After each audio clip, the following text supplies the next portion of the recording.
Well, it's my pleasure to be with you today, and Pastor, our family has long appreciated you and the church and what you guys are doing, and we thank you for your support. Our organization is called Wall Builders, and the last 2 years, being a name, Wall Builders has taken on a little different connotation for most people, especially being in Texas. So yeah, we have nothing to do with the southern border at all. We actually get our name from the Bible book of Nehemiah, where Nehemiah saw the walls of Jerusalem had been torn down. He said, let us rebuild that we may no longer be a reproach to the people. And about 30 years ago, my dad was really challenged by the Lord looking at our nation, realizing that the religious, the moral, the Christian heritage, the Constitution was under such attack. He said, we need to rebuild this, very similar to how God had led Nehemiah. He felt God was leading him here in America. So that's where the name Wall Builders comes from. And we do a lot with America. And actually, I'm going to have slides on the screen. And so we'll have something much better looking than me up there with lots of pictures. But as we do a lot with America, one of the things we try to help do is connect people. Maybe we'll have pictures at some point. There we go. We try to help people see the connection between what our founding fathers did, really applying the Bible to so much of our nation. Most Americans don't know history and they don't know the Bible, so they don't see any connections at all. And this is where we try to help them see that. And actually, even looking at culture today, we have the most ignorant culture possibly in American history with the things we don't know. And actually, it's especially true with the rising generation. I am the beginning of the millennial generation, and I feel like we are the most villainized generation that's ever existed in America. And I want to tell you, not all the evil in America has come from millennials. I just want to point that out. We're not all the evil of the world. And by the way, the millennials really, sometimes they deserve the criticism they receive. Generation Z following millennials, we're not always very smart. But before you get mad and criticize millennials or the next generation for being dumb, just think about who taught us to be dumb. So I just want to throw that out there. So, okay. But when you look at our nation, right, every single summer, America has a birthday. The 4th of July, we actually set a new world record every single year for the nation living the longest under a single document, a single constitution. And yet, most Americans have no idea why we celebrate even the 4th of July. I want to show you guys a quick video to give kind of an idea of what that looks like in America. The country famously broke away from England to start their own country in the late 1700s. I have no idea, man. I don't know. What are we celebrating on the 4th of July? Our independence. A little more specific. It's the day that we overtook the South. And it's the day that, it's our independence. That's why we have the fire. From the South. From the South, exactly. So it was the victor of the Civil War? Yes. 4th of July? Yes. The Declaration of Independence was signed by who? I don't know. Just name one person. Abraham Lincoln? I don't know. Sorry. Not? What year was that Declaration of Was it Independence? 1964? 84? 1984. 84? I don't know. No. 1864? 1864. I don't know. This country, no wonder this country's in trouble. What country did we declare our independence from? Help me, baby. No, just you. You're on your own. California. Oh, from? We declared independence from a certain country, which is why we celebrate 4th of July. What country was that? I have no idea. You're going to be celebrating, though? Yes. But you don't know what you're celebrating. You're right. That's tonight's homework. Okay. So none of those answers were correct, in case you were confused. That is all wrong. And yet I love the last guy because he's so honest. He's like, yeah, I'm still going to celebrate, right? One thing we know how to do in America, we can celebrate. He said, I'm still going to celebrate the 4th of July. And actually, in case you're not familiar, let me just walk you through. The Declaration was signed by 56 guys in 1776. We were actually separating at the time from King George, right, from the British. That was the nation we separated from. And we did the Declaration, which actually was the greatest breakup letter ever written. Okay? We said it's not us, it's all you, and we gave 27 reasons why it was him. Okay? So this is where it comes from. And actually, it's even interesting looking at the Declaration, because the Declaration was written by at then the time, 33-year-old Thomas Jefferson. Now, I remember as a kid thinking 33-year-olds, like they're old and probably really smart. I'm now 36. I realize 33 is not all that old, and 33-year-olds are not all that smart, right? So what Jefferson did actually is rather impressive to do the Declaration, and actually some of the things he put in the Declaration became the foundation for the very philosophy upon which we operate in America. And there's a few words I want to point you to. I think you'll recognize. He said, "We hold these truths to be self-evident, that all men are created equal, that they are endowed by their Creator with certain inalienable rights, that among these are life, liberty, and the pursuit of happiness, that to secure these rights, governments are instituted among men, deriving their just power from the consent of the governed." Now, I want to walk through that just for a second, because there's some important points that we need to recognize as Americans, but even as Christians. See, Jefferson starts off this phrase, and he said that we hold these truths to be self-evident. This is an amazing statement to me, because we live in a generation, an era, culture in America that no longer even understands truth exists. Right? Truth has become so relative. Well, it's okay for you to believe, but here's what I believe. In fact, we are now teaching kids in school that you determine your own truth. You need to do whatever you think is right. This is a challenge, right? But notice he says there are certain truths that we believe in America. He said we believe in the truth that we are created equal, that we have inalienable rights that come from God, that government exists to protect the rights God gave us. You know what's interesting about this, though? Not only is he writing this at a time when in the world that is not recognized or accepted.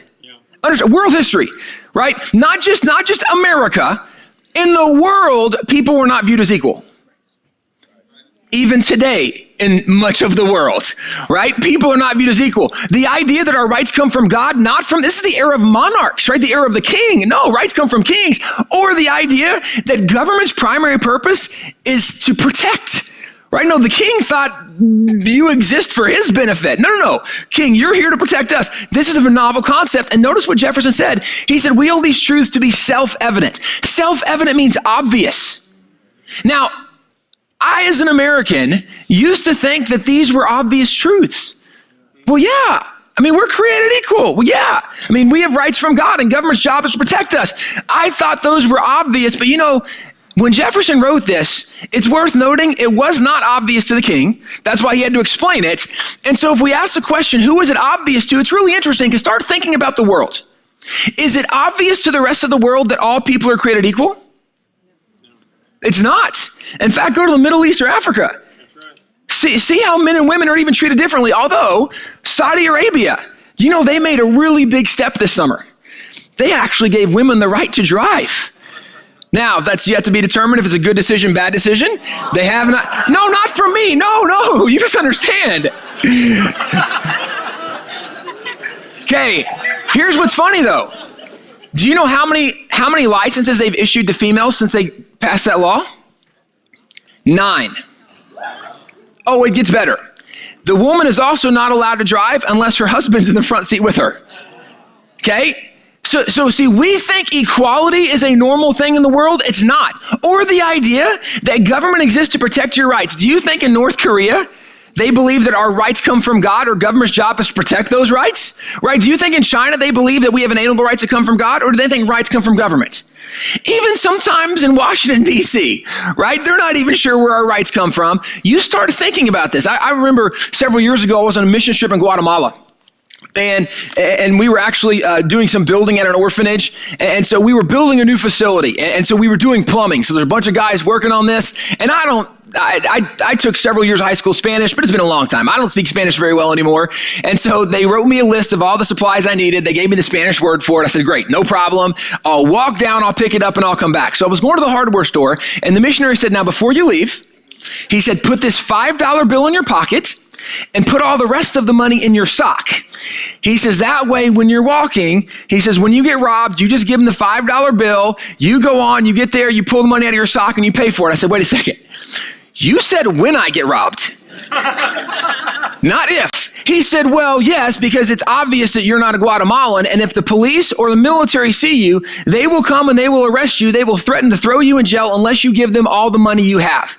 This is part of how they are able to supplement their income because they don't get paid very much. So I didn't understand this, right? Because I'm used to living in a place where we understand government's job is to protect the rights of the people. See, Jefferson said these things are self-evident, and they're not self-evident to the world. So here's an important question. Why did Jefferson think they were self-evident? Or better question is, who are they self-evident to? Do you know it's only self-evident to people who are familiar with what the Bible teaches?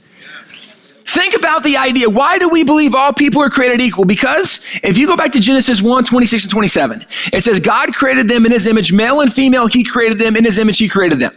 Okay, now it's worth noting he created two, male and female. So we've solved the cultural gender problem right there, okay? There are two, male and female. But you know what's interesting about Adam and Eve? The Bible does not tell us what shape, size, or color they were.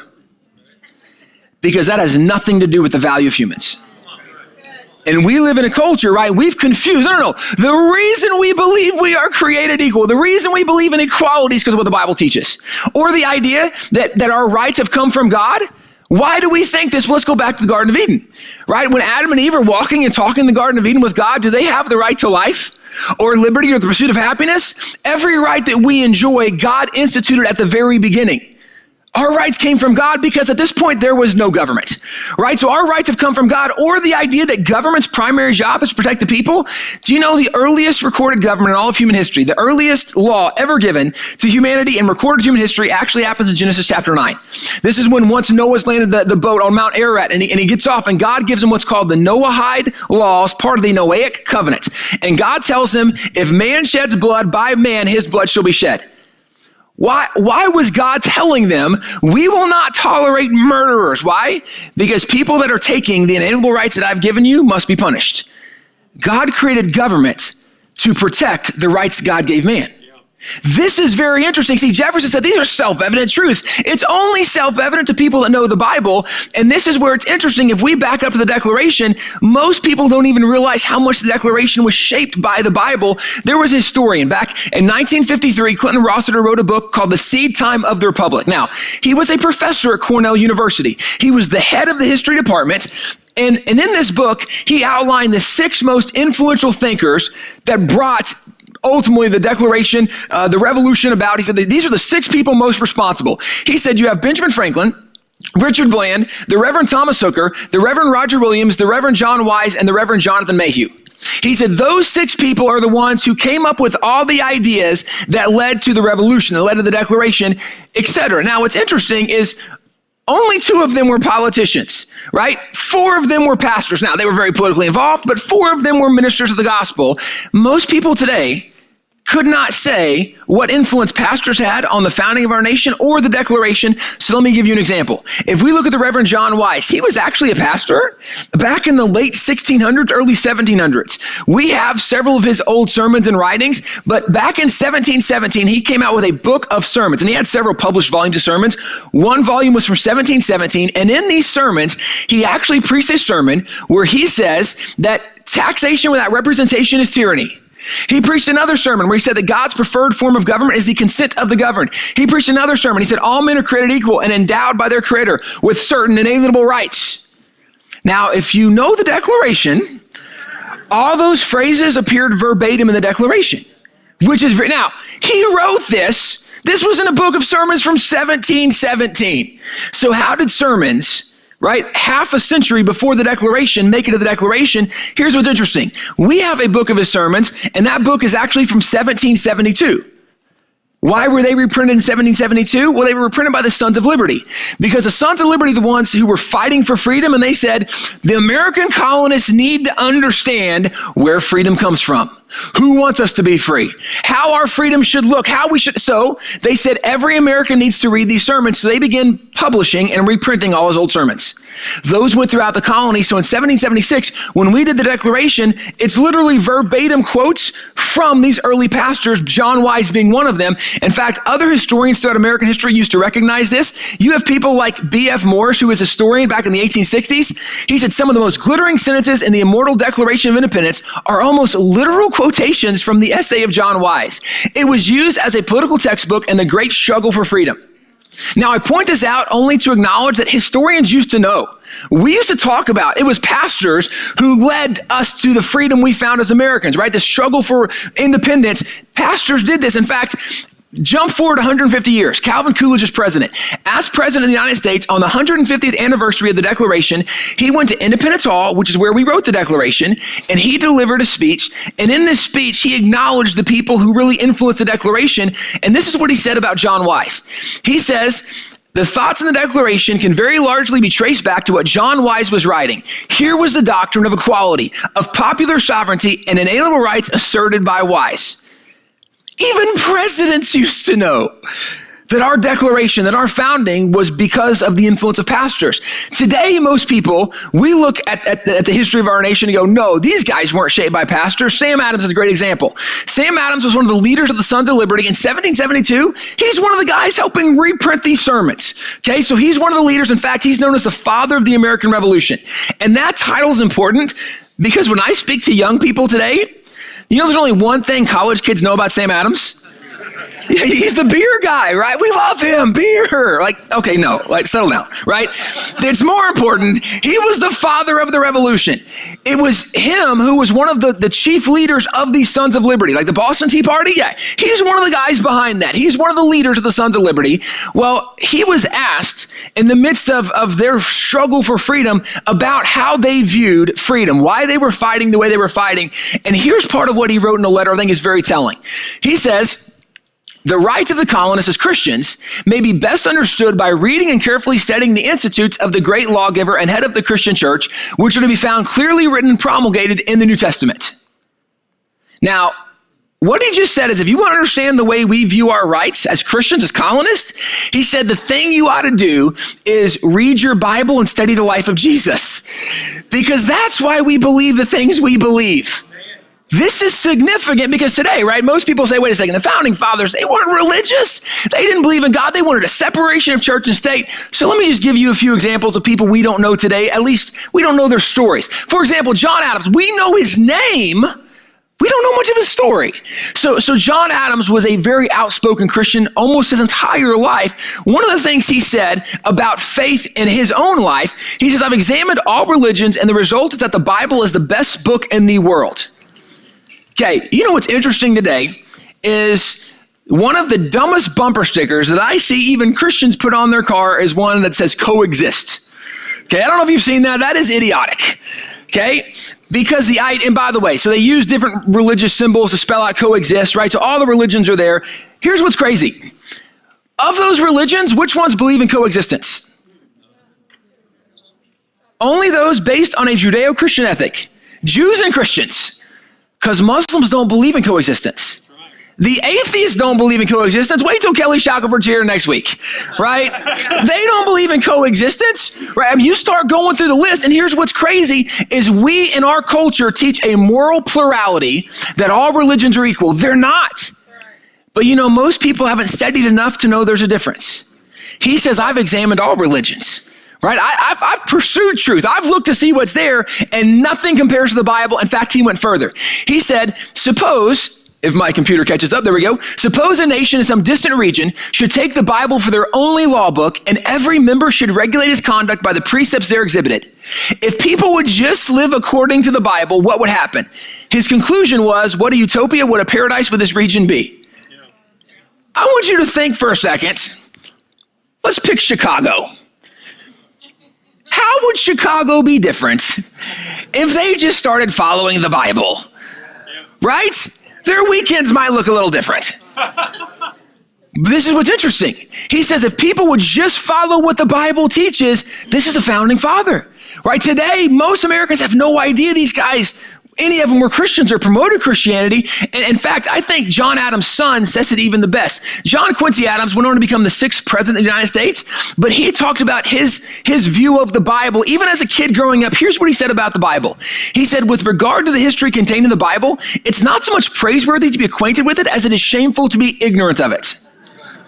Now, it's interesting because he says it's not really impressive to know the Bible. On the surface, I would disagree. Right? I would say, no, it's very impressive to know the Bible. We want everybody to know the Bible. And if somebody knows the Bible, why do we love Pastor? Because he knows the Bible, right? We want people to know the Bible. So why would he think it's not impressive? Well, let me ask a different question. What's 2 + 2? Right. I'm not impressed that you know what should be obvious to everybody. But it's shameful for you not to know what should be obvious to everybody. That's the only way this makes sense in his mind, right? I'm not impressed that you are familiar with what you should be familiar with, but it's shameful for you not to know what should be obvious. See, this is what's interesting, because not even as a Christian, right? Because right now, even a lot of Christians don't know the Word of God like at all. We don't know the Bible very well. We don't spend time in the Bible each day. We don't know the Bible very well. But even if you're not a Christian, I can make an argument that you need to know the Bible, because how could you consider yourself an educated person if you're not familiar with the greatest literary work that's ever been written? Right? No, I'm really smart. I have a PhD. Do you know the Bible? No, then you're not very smart. Right? Honestly, but this is how we used to view the Bible. It was so important. And so why does he have this impression of the Bible? Well, let me back up to when he's growing up, right? He's raised by kind of like the ideal couple in early America. John and Abigail, really, their relationship's incredible. Their letters back and forth was awesome. But John, during the Revolution, he actually is gone over in Europe as a diplomat almost the entire Revolution. So Abigail is at home running the farm, raising the family, basically a single mom in the midst of the Revolution. But one of the things that she was consistent at is she would take her family to church every Sunday. In fact, the church they went to is still in Quincy, Massachusetts today. Outside their church, they built a statue of Abigail leading John Quincy Adams to church every Sunday, because it was known that's what they did. Every Sunday they go to church. Well, so John Quincy Adams grows up in this Christian household. He also grows up with his father being one of the leaders of the Revolution. So when he's just a boy, the Massachusetts Minutemen used to practice their musket drills outside of their house. His dad, when John Quincy Adams was 8 years old, his dad gave John Quincy Adams a short musket and said, you can go practice with the military. Let me tell you, if I was that kid, my dad just got the Father of the Year award, right? When I was a kid growing up, I had a single shot bolt action 22. If my dad would have given me my 22 and said, go train with the Navy SEALs, okay, that's the coolest thing ever, right? Let me go hang out with Chris Kyle and all that. Yes, that is awesome. So John Quincy Adams does this as a young kid. In fact, when he's 11, he actually gets to go with his dad on one of the diplomatic missions over to Europe. While he's going, apparently he was supposed to write his mom and let his mom know that he made it, right? Like you text your parents, hey, I'm here, we're good, okay? Apparently he forgot, or the letter got lost somewhere because his mom never got it. So his mom writes him a letter, and the letter essentially starts off with this notion I'm not even sure if you're alive, but if you are, you're in trouble, right? That's kind of how it starts. She then continues explaining to him about the way he needs to conduct himself while he's over in Europe. And here's part of what she wrote to him in the letter. She says, adhere to those religious sentiments and principles which were early instilled into your mind, and remember, you are accountable to your Maker for all your words and actions. Okay, now that is true, but I love this thought because I don't know if anybody growing up, if anybody's parents ever said, hey, God's watching. Right? There was an accountability. You can go hang out with your friends, but God's watching what you do.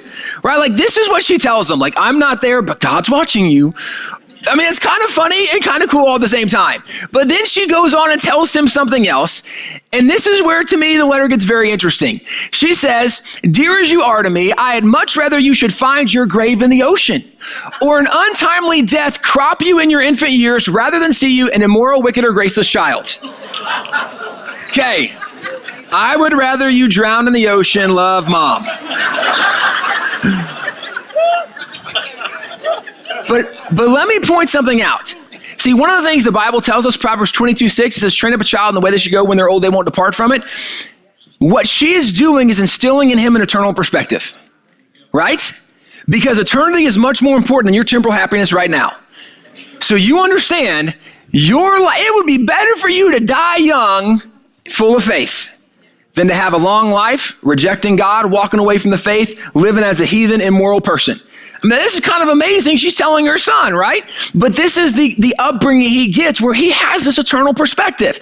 Well, he actually, when he's 11 years old, he actually got an official congressional appointment to be the official secretary to the American diplomat. Now, the diplomat was his father, but he got congressional permission to go with his dad, except he had a job. He was the secretary to the diplomat, which meant he had to take notes at all the meetings. I don't know the last time you saw an 11-year-old's handwriting, but he's the official note taker. When he was 14, he received a congressional appointment to go before the throne of Catherine the Great in Russia. As a 14-year-old, he was part of the diplomatic team.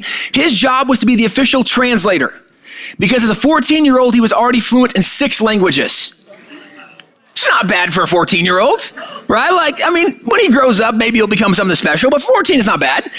He actually, as he's growing up, gets married, has a kid, George Washington becomes president. George Washington chooses him to be America's top diplomat over in Europe and around the world. Well, now he's in a position that his dad kind of was in the Revolution, where he's gone, he's got a wife and kid back home, and so he's concerned that he's not going to be able to teach his son what his son needs to know. So he wrote his son 9 letters while he was gone on this diplomatic mission. All 9 letters he wrote his son. You actually get online and read them. They're pretty significant letters, but they were all 9 about how to study the Bible and get the most out of your Bible study. He gives him kind of like a survey course of the Old and New Testament, really incredible letters, but I want to read you part of what he wrote his 10-year-old son in one of those letters. He said, "No book in the world deserves to be so unceasingly studied and profoundly meditated upon as the Bible. I have myself for many years made it a practice to read through the Bible once every year," which, let me pause and tell you, that's a really good practice, right? If you've never read the Bible cover to cover, you ought to do that. You ought to take a year. If you read 3.1 chapters a day, you can read the entire Bible in a year. If you've read the Bible before, read it again. This is what used to be standard practice in America for Christians, was let's read the Bible at least once a year, which, by the way, God still speaks through his word, right? So it's a great way to study, know what God has, let God speak to you through his word. But here's what he told his 10-year-old son. He says, "My custom is to read 4 or 5 chapters every morning immediately after rising from my bed, and employs about an hour of my time and seems to me the most suitable manner of beginning the day." Now, I can tell you, it does not take an hour a day to go through the Bible, or even to read 4 or 5 chapters unless you're a really slow reader. Other than that, it doesn't take that long. So why did it take him an hour? We at Wall Builders have thousands and tens of thousands of documents, original documents from the founding era. One of the documents we have is his original prayer journal. In his prayer journal, he actually documents all the things he does in Bible study. And it really is amazing to see in the morning, because he'll highlight all the passages he's going to read at the top. But then he goes through and he says, "I really enjoyed it in the Russian translation, but I thought the French did a better job in this verse." He reads it in 5 different languages every morning and then compares it to the original Greek and Hebrew to see who did the best job translating. That's probably more than we need to do every morning, right? If we just read the English Bible, that's probably pretty good. But this is what he tells his 10-year-old son. He continues, "I've always endeavored to read it with the same spirit which I now recommend to you." He says, "That is with the intention and desire that it may contribute to my advance in wisdom and virtue." He says, "Son, the reason we read the Bible, the reason I read it every morning, is to increase wisdom and virtue. Wisdom deals with the way we think. Virtue deals with the way we live." I would suggest that's probably still a good reason to read the Bible every day, right? To make sure we have the mind of Christ. We're thinking the thoughts God wants us to think, and make sure we're living the life God's called us to live. It's a great reason to spend time in the Word. Well, this is when he was a diplomat under George Washington. Then John Adams becomes president. He's a diplomat under his father. Then Thomas Jefferson becomes president. He is a U.S. senator. Then James Madison becomes president. He again is America's top diplomat. Then Monroe becomes president. He is the Secretary of State under Monroe. He then becomes the 6th president of the United States, which this guy has pretty much the most amazing resume of any president ever. I mean, really amazing what he did. He then did something no other president has ever done. He went from being a president and he went back and he served in the U.S. Congress. Now, that's like if you were a starter on varsity and now you're going and playing for the JV team, right? If you've been the president, you don't go back to Congress.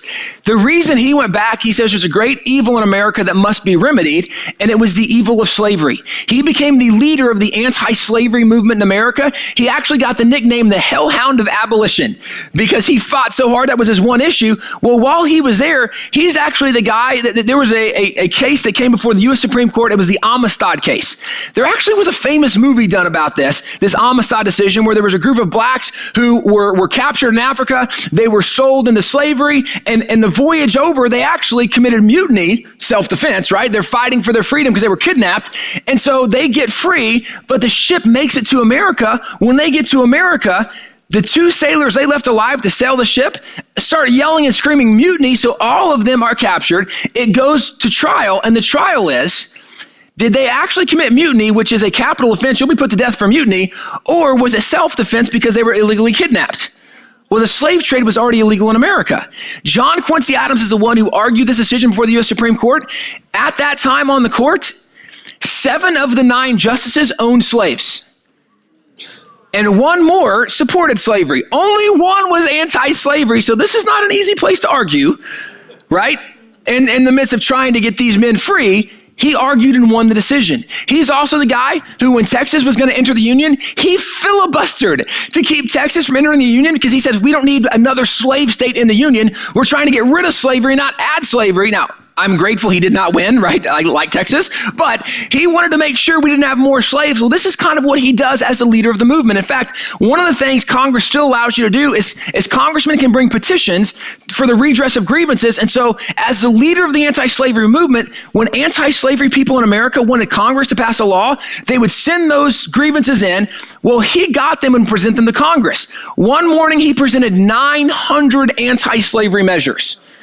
Now, he says in his own records, at that time, Congress was roughly 80% pro-slavery.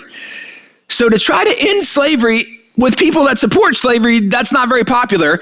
They got tired of him making all these claims and trying to pass legislation to end slavery. They went to the Rules Committee, and they passed a new rule in Congress that says you cannot present any legislation that deals with an issue we already said no to. They called it the John Quincy Adams gag order because they were just trying to shut this dude up because all he cared about was ending slavery. Well, he did not stop. He kept going. And one day a reporter came to him and said, Mr. Adams, you've been fighting against slavery for so long. And at this point, there's been no visible signs of your success. How can you keep going when you've not been successful? His response was based on his life motto, which is really an amazing motto. His life motto was, duty is ours, results are God's. He told the reporter, it's not my job how things turn out. It's my job to do the right thing, and I leave the rest in God's hands. That's an amazing position to be in, which, let me, by the way, just throw out a thought, even biblical. So, do you know that God has not called you to be successful? He's called you to be faithful. Now, it's no coincidence that faithfulness often leads to success, right?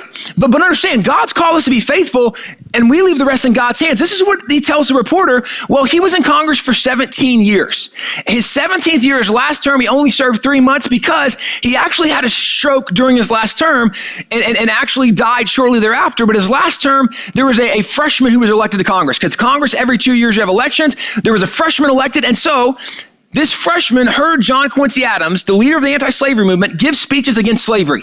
He was so impressed, said, okay, I want to join the movement. I got to do something. So he joins the movement. Well, then John Quincy Adams has a stroke. He's 3 months in. He dies 3 days later. And at this point, this young freshman says, you know what? I want to help carry the banner of the anti-slavery movement. So after his 2-year term, he ran for re-election. He got defeated. That's okay, I'll try again. Ran again, got defeated. Went over in the Senate. Tried to run for the Senate, he got defeated. He then ran for state office, got defeated. He did not win another election until he became the president of the United States. It was Abraham Lincoln. Abraham Lincoln gets elected, and he carries the training he got from John Quincy Adams. See, it's interesting. Today, we look at Abraham Lincoln as the guy who helped end slavery in America because he did. But what's amazing is not just what he accomplished. What's amazing is where he learned these ideas from. And this is one of the things I want to encourage you with. Oftentimes, I speak to so many groups, and a lot of times I see Americans so discouraged at where things are. But understand, John Quincy Adams fought his entire life for something he did not see happen. But he trained the next generation who did it. if you have gray hair in this room or no hair in this room, okay, understand the things you are praying and want to see happen in culture, right, in your community, in the nation. It might not happen in your lifetime, but who knows? But that God might use you to train the very people that get it done. See, this is why we live in this call of faithfulness. And even as we look back in our founding, you know, how did these guys have depth? Why did they come to the conclusions they did? And why don't we have it today? Let me point to a Bible verse as we kind of wrap up. So as God is leading the Israelites into Canaan, one of the things that God tells Joshua 1:8, which is one of my favorite verses, God tells Joshua, constantly think about my word every day and every night, so you will be sure to obey it, then you will be prosperous and successful. God told his people, if you want to be prosperous and successful in the land you're going into, here's the key. Study my word and do what it says. See, why is America in such trouble today? Because we have a culture that no longer studies God's word, nor do we do what it says, right? The average American household has 4.1 Bibles, and yet the vast majority of Americans have never even read the Bible. In fact, only 14% of Christians even read the Bible on a daily basis. And that's not read the entire Bible, that's a portion of the Bible. Far fewer Christians have ever read the Bible cover to cover. And let me just throw out a challenge. I feel like it would be a little embarrassing to say I base my life on a book I've never read. Right? I mean, wouldn't that be weird?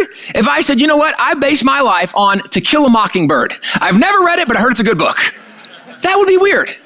Right? You probably should read the book you say you base your life on. And this is where the reason also we read is to learn to think biblically. Do you know right now, millennials, the next generation of leaders, only 4% have a biblical worldview. Now, it's only a little better for the generation above them, right? Nobody has more than a 10 or 15% worldview. The older you get, generally the more biblical your worldview gets. But here's the thing. We live in a culture that doesn't know the Bible, and God said the key to success is studying my word, doing what it says. And one of the things, by the way, you will learn in the Bible is accountability and responsibility, right? We are stewards of the place God placed us. And even as we talk about elections coming up, right? A lot of people, oh, okay, wait a second. We're in church, no politics. You're right. We're in church, no politics. Let me give you a Bible verse. Okay. Exodus 18:21, right?